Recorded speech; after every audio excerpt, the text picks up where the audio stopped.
Hi, everybody. Welcome back to Helen's Therapy of the Day. Today's topic is going to be part of a series of subtopics under the infamous category of relationships. This has been something that has been on my mind for years, which I think has been on everybody's mind, maybe every day. Part one of today's topic is going to be about that stuck feeling and settling, because I think that those two go hand in hand. So let's start with a scenario. The first situation, let's say there's a couple. They've been dating for several years now. Things have been going okay. They're smooth. Here and there, some nice stuff happens. Nothing really bad happens either.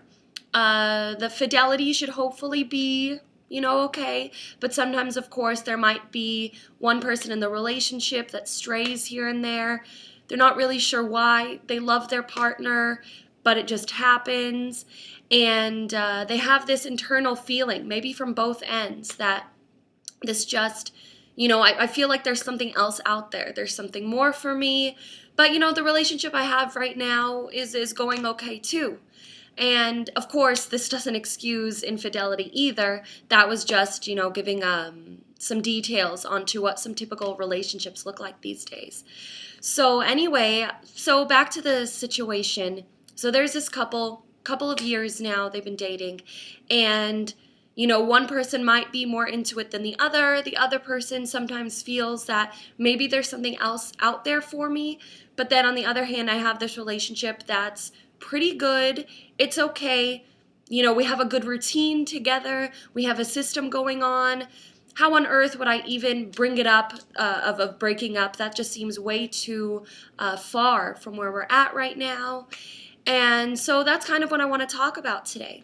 That just because a relationship is going okay and nothing that bad has happened to cause a big causal breakup doesn't mean that you have to stay stuck either, if, of course, on the inside you're truly unhappy and you want something else. This isn't to dismiss working on relationships and actually putting an effort in your relationships where that's lacking.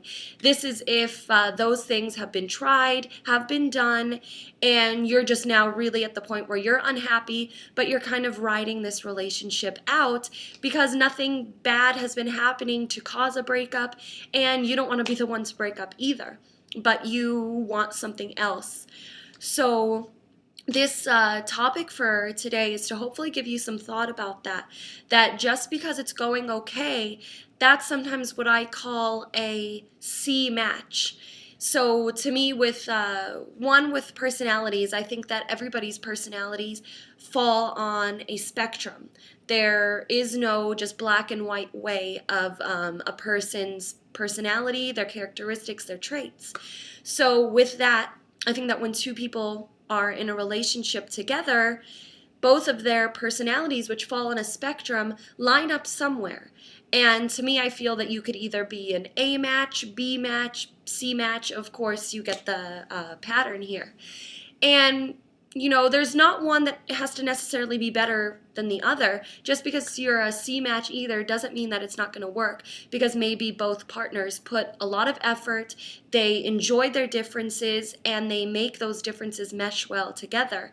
Whereas maybe people with the A match, they have the potential of getting along so well and having a great relationship, but maybe there's lack of effort from either one or both that the relationship crumbles.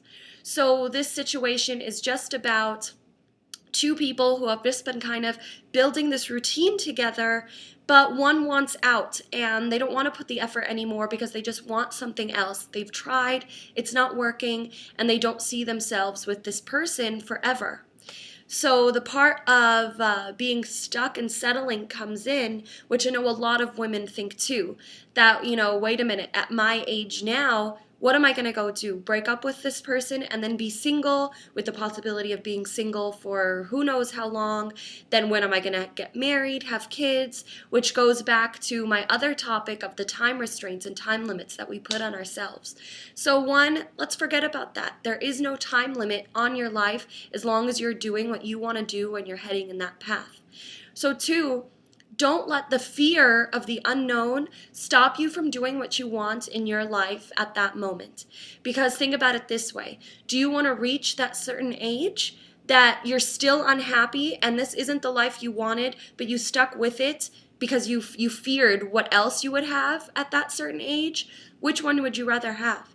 And most likely, if you're out there trying to meet people, or even if you're not and you're just living your life and being happy, something will happen, and at least it could be better than what you were stuck with before.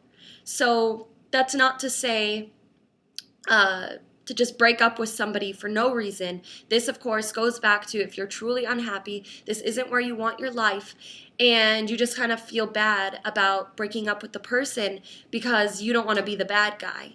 But think about it this way. If being the bad guy gives you what you want and at the same time releases that person from your own burden too, why drag them into a life that you don't even want? Because at the same time, even if they don't agree with it, they're going to end up finding somebody who appreciates them more than you ever did too. So why not kind of make it a win-win situation and just reevaluate what's keeping you in the relationship?